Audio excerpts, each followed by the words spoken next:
안녕하십니까, 자TV 최일수입니다. 7월 5일 네팔 소식 전해드리겠습니다. 오늘도 역시 세 가지 소식 마련되어 있습니다. 코로나 브리핑 첫 번째로 해드리고요. 두 번째 소식은 20일 동안 9,000명 증가라는 소식이 준비되어 있습니다. 그리고 세 번째 소식은요, 귀환한 이주노동자들이 농업으로 돌아가기 위해, 이런 기사를 준비했습니다. 네, 7월 5일 일요일입니다. 일요일이고요. 코로나 상황 전해드리겠습니다. 총 확진자 수 293명 늘었습니다. 그래서 15,784명입니다. 네, 지금 15,000대에서 3일 연속 머물고 있거든요. 확진이 많이 안 떠서 좀 다행입니다. 다행이긴 한데 그 이틀 연속 뜨지 않았던 카트만두에서 7월 5일날 30명이 떴습니다. 제가 어저께 방송에서 이틀 동안 안 떠서 불안하다라고 했는데 30명 뜨니까 다시 안정이 되네요. 제가 원래 이게 지금 뭐 이렇게 30명씩 뜨는 데가 좀 계속 뜨거나 아니면 줄거나 뭐 이렇게 변동이 있어야 되는데 아예 없어진다는 건 문제가 있었거든요. 그래서 7월 5일날 30명이 떴다고 좀 전해드립니다. 카트만두 디스트릭트에 27명 떴어요. 카트만두가 굉장히 많이 떠요. 그리고 랄리푸르가 1명, 박타푸르가 1명. 상대적으로 그 박타푸르가 가장 그 농촌 지역이 많은 디스트릭트고요. 그 다음이 랄리푸르가 그 다음으로 농촌 지역이 많고요. 카트만두 디스트릭트는 농촌 지역이 많지 않아요. 거의 이제 도시가 됐다고 보시면 돼요. 네, 그렇게 하고요. 완치자 많이 안 나왔네요. 132명 나왔습니다. 132명 나와서 6,547명 완치했습니다. 네, 집중 치료 인원 161명 늘었습니다. 그래서 9,023명이 됐고요. 검역소에 있는 인원 빠졌습니다. 1,552명 빠졌네요. 그래서 31,573명 됐습니다. 네, 검역소 인원이 다 빠져야 될 텐데요. 네, 현재 PCR 테스트요, 살짝 올라갔습니다. 4,710건을 했네요. 그래서 25만 1,007건 했습니다. 네, 25만 건이 넘었네요. 이것도 어떤 또 분기점을 넘었다고 생각하면 되겠네요. 25만 건이 넘었으니까요. 네, 전체적인 네팔 상황 그리고 단신 전해드리도록 하겠습니다. 지금 부드러운 럭다운 1단계가 지난 6월 29일 날 연장된 상태인데요. 지금 이 부드러운 럭다운은 7월 22일까지 계속 될 거고요. 그리고 이 부드러운 럭다운은 참고적으로 6월 11일부터 시작을 했습니다. 네, 그리고 네팔 국내선 및 국제선 폐쇄는 여전히 7월 22일까지 잡혀 있습니다. 아직도 재개장 소식은 들려오지 않고 있고요.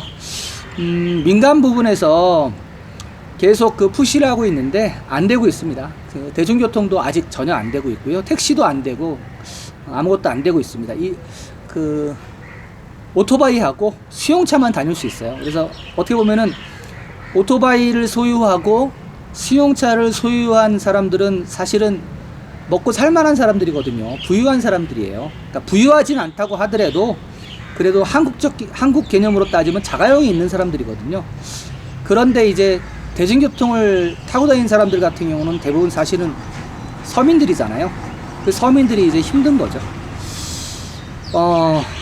대한항공은요, 8월까지 비운항 예정이고요. 이 비운항이라는 것은 정기편을 얘기하는 겁니다. 직항 계속 왔다 갔다 했었잖아요. 일주일에 뭐 두세 차례, 뭐 많으면 4차례까지 왔다 갔다 했는데 지금 하나도 안 다니고요. 7월 10일 날, 15일 날 두 차례 전세기가 마련되어 있습니다. 7월 달은 8월 달도 아마 비슷하지 않을까 생각을 합니다. 그리고 역시 지금 현재 수용차는 3인만 탈 수 있고요. 오토바이는 한 명만 탑승 가능합니다. 그런데 그 경찰들이 와이프다, 뭐 딸이다, 가족이라 그러면 봐주는 것 같습니다. 봐주는 것 같고요. 그리고 밤 10시가 되면은 새벽 5시까지 야간 통행 금지 되어 있습니다. 또한 마찬가지로 결혼식이나 장례식 15인 이상 모일 수 없습니다. 예.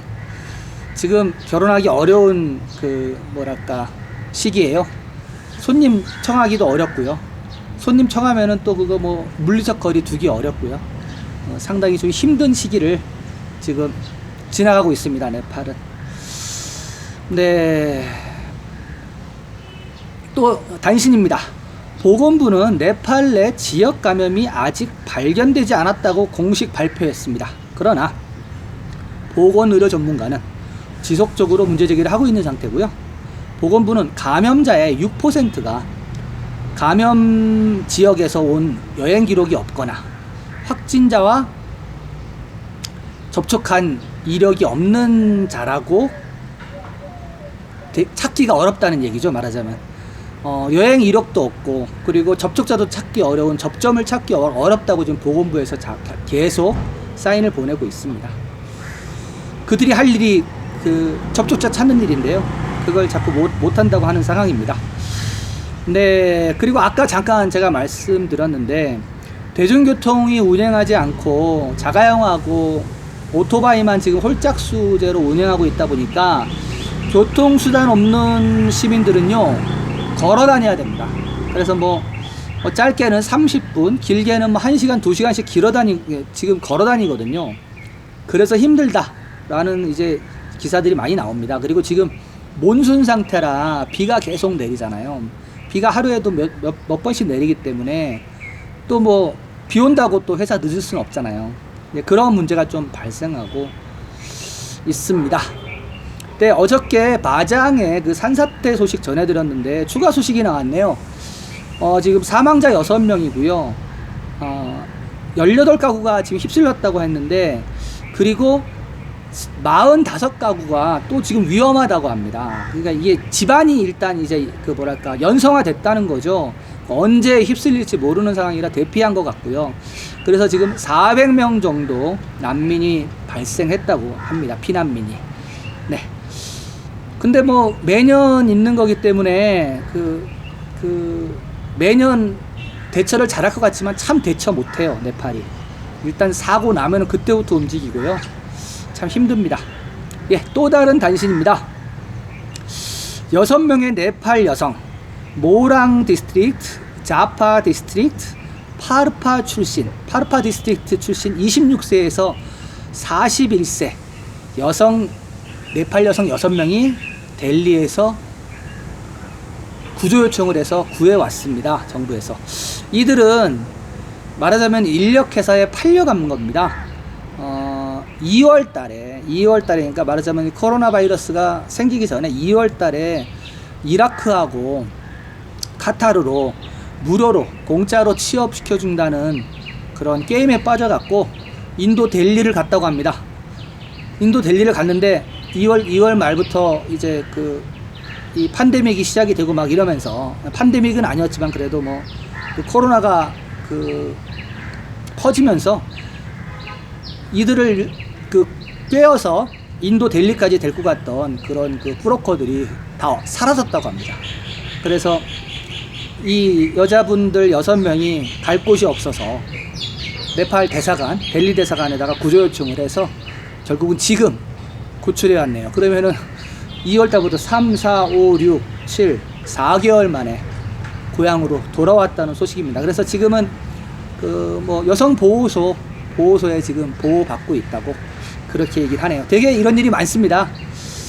나이 어린 소녀들을 데리고 가서 인신매매 하는 것도 많지만은 이 나이 많은 사람들도 공짜로 취업시켜 주겠다 그러면서 많이 데리고 가요. 인도 쪽으로. 그래서 거기서 막 그냥 가둬놓고 노동시키고 막 그럽니다. 네, 첫 번째 소식 요렇게 하겠습니다. 네, 두 번째 소식 전해드리겠습니다. 20일 동안 9,000명 증가. 네, 무슨 소린지 한번 알아보도록 하겠습니다. 국가봉쇄가 완화되면서 코비드-19에 감염된 사람들의 수가 급증했습니다. 지난 20일 동안 전국에 9,000명 이상의 감염된 사람들이 추가되었습니다. 차량은 6월 12일부터 운행이 허가됐으며 6월 15일부터는 관공서가 문을 열었습니다. 관공서가 문을 연 후 6,211명이 감염되었습니다.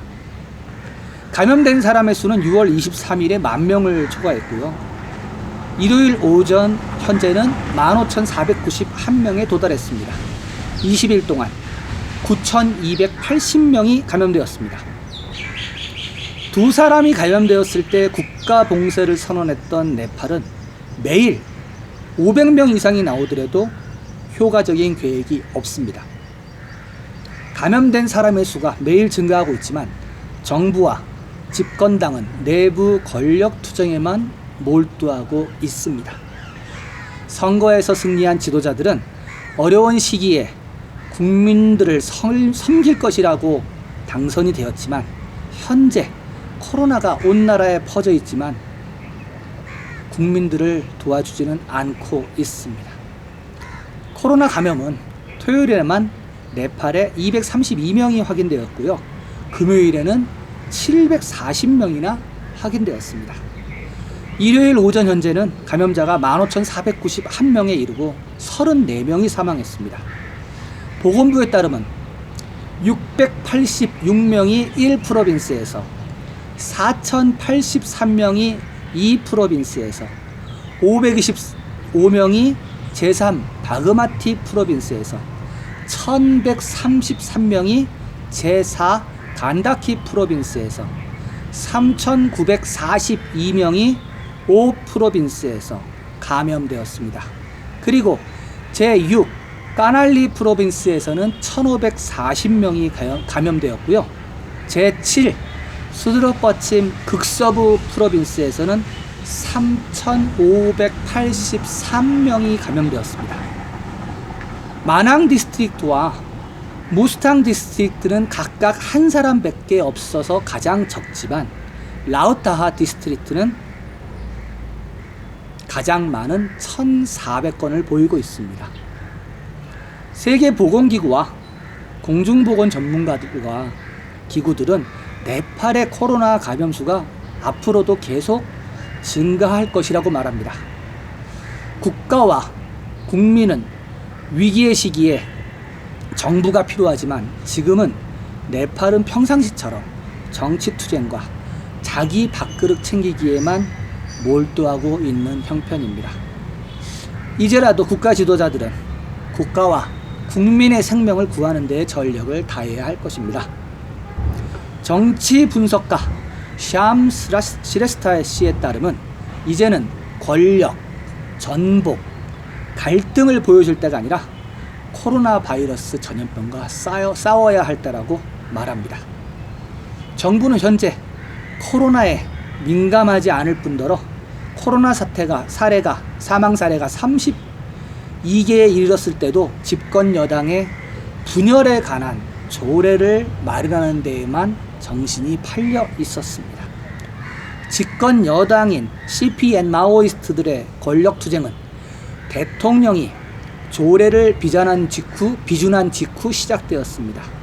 그 이후로도 정부 주도의 CPN 마오이스트 지도자, 총리 및 장관들은 코로나 통제보다도 권력투쟁에 더 중점을 두었습니다. 국가 봉쇄 후 체계적인 검역은 없었고 PCR 검사에도 주의를 기울이지 않았습니다. KP 올리 총리는 코로나를 통제하기 위해 100억 루피가 소비되었다고 말하였지만 이후 청소년들은 Enough is Enough 운동을 시작하였고 RDT 테스트를 하지 말고 PCR 테스트를 100% 실행하라며 계속 시위를 벌려가고 있습니다. 그러나 정부는 이미 4월 6일부터 6월 12일까지 5만 개 이상의 RDT 검사 장비를 구입했으며 정부가 하루 10,000명의 PCR 검사를 할 것이라고 발표는 하였지만 아직 언제 검사를 할지는 알 수가 없습니다. 감염성 질병 역학조사국은 혈청 유병률 조사를 실시하고 병원의 중환자실에 입원한 5만 명의 환자, 암 환자, 당뇨병 환자 및 신장질환과 같은 만성질환을 가진 환자들과 최전선, 보건종사자, 의사, 보안요원, 해외에서 네팔로 입국한 사람들, 육상으로 입경하는 사람들을 다 테스트하고 있다고 말합니다. 마찬가지로 공중보건 전문가들은 카트만두밸리는 정부가 심각하게 행동하지 않으면 또 다른 핫스팟이 될 수 있다며 지금은 당의 이름이든 정부에 반대하거나 지지하거나 상관없이 코로나 바이러스에 모두 집중을 해야 한다며 모든 국민이 한마음이 되어야만 코비드 19을 극복할 수 있을 것이라고 말합니다. 다른 나라에서는 코비드 19과 그것을 통제하는 방법에 대한 계획이나 토론을 열띠게 벌리지만 네팔에서는 집권당 안에서 권력을 위해 싸우고 있습니다. 지도자들은 국민들의 고통과 문제에 관심이 없습니다. 네, 여기까지입니다.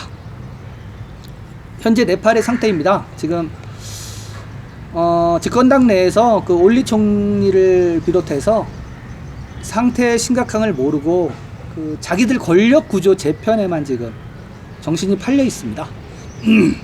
그 상태에 지금 사실은 카트만두가 지금 위험합니다. 어떻게 보면은 제가 이제 계속 말씀드리지만은 카트만두가 인구가 이제 가장 모여 있는 상태이고 어저께 소식을 전해 들었듯이 그 메인 하수도 두 군데에서 코로나 바이러스가 이제 하수도를 통해서 나가고 있다는 거거든요. 사람들이 쓰고 버리는 물에서 하수물에서 코로나 바이러스가 나가고 있기 때문에 지금 광범위하게 카트만두에 퍼져 있다고 보는데 거기에 비해서 지금 그 확진자가 나오는 게 너무 적어요. 하루에 뭐 4,000건 해갖고 얼마나 나오겠습니까? 그러니까 이게 그 말하자면 뭐 공격적으로 해도 뭐 시원찮을 판에 느슨하게 하다 보니까 뭐 무증상자 되게 많잖아요. 무증상자면서도 감염되어 있는 사람들. 이제 그런 사람들이 이제 카트만두에 되게 많은 겁니다. 근데 그 상태에서 지금 6월 11일부터 부드러운 넉다운 시작하면서 다 풀어버렸잖아요. 자동차 다 다니고 지금 뭐 시내 정상적으로 많이 움직입니다. 근데 대중교통만 안 다녀요. 대중교통만 안 다니니까 뭐 그전처럼 그렇게 사람이 많지는 않지만 바이크 있고 그런 사람들은 다 돌아다니는 형편입니다. 식당도 배달만 하게 해놨는데 뒷골목 쪽은요 배달이 아니라 다 사람들 앉아서 다 식사합니다. 예전하고 똑같이 하고요. 마스크 안 쓴 사람 많고 카트만두 지금 어떻게 보면은 이게 시한폭탄입니다. 이게 어느 정도 딱 되면 터질 거예요. 제가 확신합니다. 지금 이 상태면은 카트만두 못 잡습니다. 어저께도 제가 33군데인가 그 카트만두 그 감염자가 나온 지역을 쭉 불러드렸는데요. 그쪽은 일단 메인으로 위험한 겁니다. 메인으로 위험하고요. 나머지는 사람들 많이 모이는데 다 위험합니다. 웬만하면 집에 계셔야 됩니다. 네, 두 번째 소식 이렇게 하고요. 세 번째 소식입니다. 귀환한 이주 노동자들이 농업으로 돌아가기 위해. 네, 지금 뭐 걸프 국가부터 해서 지금 엄청난 한 2만 명이 넘는 이주 노동자들이 돌아왔어요. 돌아왔는데 돌아왔으면 무슨 일을 해야 되잖아요. 그리고 지난번 반다리 대통령이 그 담화문 발표할 때도 뭐 그 파이낸싱을 통해 갖고 귀환자애들한테 뭐 자금을 대겠다 이런 얘기를 했습니다. 이제 거기에 관련된 얘기입니다. 들어보십시오. 코비드 19 전염병이 네팔 경제의 취약성을 드러냈습니다. 전염병은 식량 불안과 해외로부터의 송금뿐만이 아니라 농업과 이주 노동 사이의 연결고리를 극명하게 노출시켰습니다. 생산성이 낮고 시장 지원이 부족하여 교육을 받은 많은 청소년들이 농촌에서 일하는 것을 꺼려하며 해외 일자리를 찾았지만 이제 코비드 19 위기로 인해 많은 사람들이 집에 머물러 있습니다. 따라서 코로나 팬데믹은 농업 부문의 재편을 설계하는 한편 이주 노동에 대한 국가의 의존도를 재평가할 수 있는 기회가 되었습니다. 위기는 종종 정체 상태에서 긍정적인 변화를 가져오고 과거의 변화에 저항한 요소에서 벗어날 수 있는 기회를 제공합니다. 현 상태에서 혜택을 받는 사람들의 사회 정치적 지위가 현재의 혼란에 의해 약화됨에 따라 변화에 대한 자극은 더욱 강해집니다. 코비드-19 전염병은 그러한 순간일 수 있습니다. 지난 수십 년 동안 네팔의 GDP에 대한 농업의 기여는 점차 감소한 반면 이주노동의 요소는 점점 증가했습니다. 그리고 기본적인 식품 수입이 급격히 증가했습니다. 지난 10년 동안 인도 채소 수입은 거의 8배 증가했습니다. 이것은 주로 인프라 상태가 좋지 않기 때문입니다. 시장에 대한 도로 접근성 개선에도 불구하고 여전히 많은 농민들에게는 장벽으로 남아 생산성에 영향을 미칩니다. 게다가 냉장시설의 부재는 농민들이 부패 위험으로 인해 종종 저렴한 가격으로 빨리 채소를 팔아야 한다는 것을 의미합니다. 이것은 또한 수확 후 수개월이 지나면 계절에 따른 농작물 부족으로 이어집니다. 쌀은 네팔인의 필수품이지만 2019년 네팔은 3억 9천만 달러의 쌀을 수입했습니다. 최근 전염병 팬데믹 속에서 식량 안보에 관한 아시아개발은행 보고서에 따르면 주식인 쌀에 대한 이러한 의존성은 네팔이 팬데믹으로 인한 무역 중단으로 식량 불안 상태에 들어간 것을 의미한다고 합니다. 식량 수입은 증가하는 반면 글로벌 경기 침체로 인한 해외 노동자들의 수입 감소와 이주 노동자들의 귀환으로 인한 전체 가계 수입은 감소했습니다.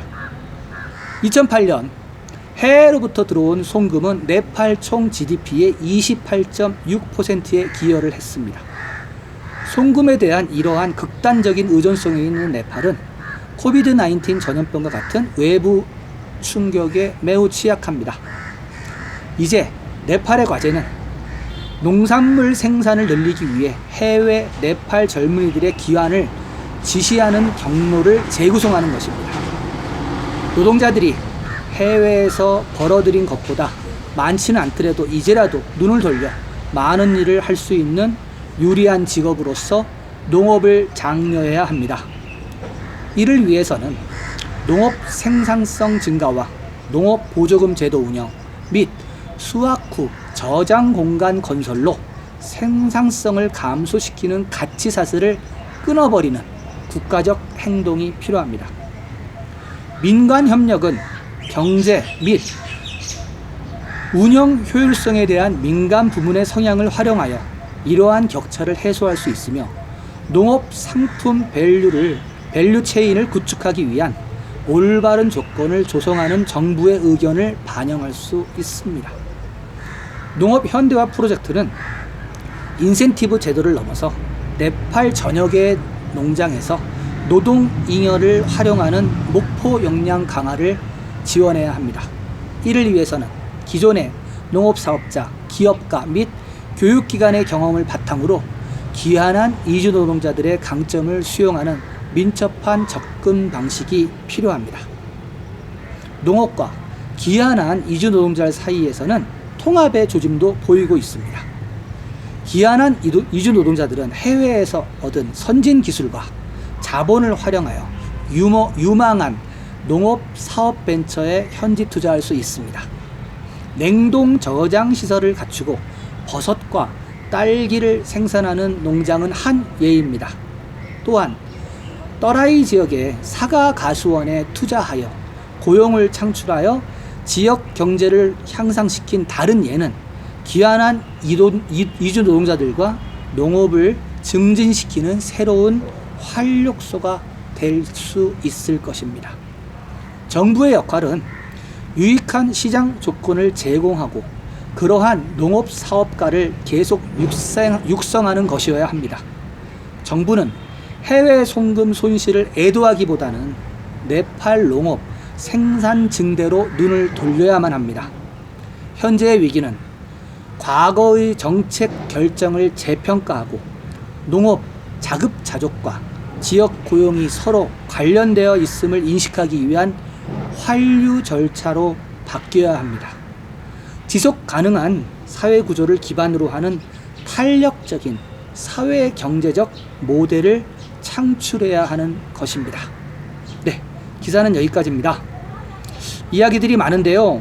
저는 방점을 어디다 찍냐면은 그 저온 저장 시설에다 좀 저는 찍어봅니다. 왜냐하면은 한국도 어느 순간 딱 그 농업이 어느 정도 좀 그 안정이 되고 좀 말하자면 농산물 가격을 제값받기 시작한 데가 저온 저장고가 농촌에 보급화되고 지원 사업하고 하면서 뭐 과일이라든지 이런 것들이 막 그 비쌀 때를 대비해서 쌀 때는 그냥 출하를 안 하고 저장고에 두는 그런 형태로 많이 했거든요. 네팔에 저온 저장고가 없습니다. 냉장 시설이 없어요. 저장 시설이 없어요. 그냥 상온 저장 시설만 있습니다. 그러다 보니까는 이 상품이 오래 못 가요. 수확한 다음에 빨리 팔아야 됩니다. 채소 같은 경우는 일주일도 안 가요. 금방 뭐 시들고 막 벌레 나고 그럽니다. 그러니까는 제값을 못 받습니다. 농산물을. 그러니까 농산물을 제값 받으려면요, 저온 저장고 해야 됩니다. 근데 사실 뭐 여러분들도 아시겠지만 네팔이 부유한 나라가 아니라 가난한 나라잖아요. 그래서 아마 해외에서 지원 사업들이 많이 들어와야 되는데 뭐 다른 거 많이 뭐 말하자면 건설 인프라니 뭐 이런 거 뭐 사회 간접 자본 이런 거 많이 하는데 농업 쪽에 치중을 한다고 하면은 뭐 기술, 농업 재배 기술 이런 거 다 좋은데요. 뭐 아무리 해서 재배를 해보면 뭐 합니까? 농산물 제값을 못 받는데, 그러니까 농산물 제값을 받으려면은 좋은 그 저장 시설을 국가에서 지어주든 아니면 마을 공동으로 짓든 지금 그것이 네팔에는 가장 필요합니다. 그래서 해외에서 네팔을 이제 지원 사업 하시는 뭐 NGO라든가 뭐 이런 분들도 저온 저장고 거기에 좀 눈을 돌리셔야 돼요. 물론 뭐 거기에는 뭐 저온 저장고로 하려 그러면 뭐 그 냉동 뭐 시설 그 하는 그 기술도 필요할 것이고요. 그리고 뭐 전기도 끊임없이 이제 공급해야 되는 뭐 이런 여러 가지 난관이 있습니다. 네팔은 뭐 한 가지 하나 하는데 쉬운 게 없습니다. 뭐 이게 되면 저게 안 되고 저게 되면 이게 안 되고 그래서 힘든 나라가 네팔이거든요. 그래서 그렇지만 그래도 사회는 조금씩 나아야 되지 않겠습니까? 네, 7월 5일 네팔 소식 여기까지 전해드리고요. 내일은 좀 더 좋은 소식 갖고 왔으면 좋겠습니다. 네, 구독과 전체 알림 설정 잊지 마시고요. 좋아요 버튼은 저한테 힘이 됩니다. 감사합니다.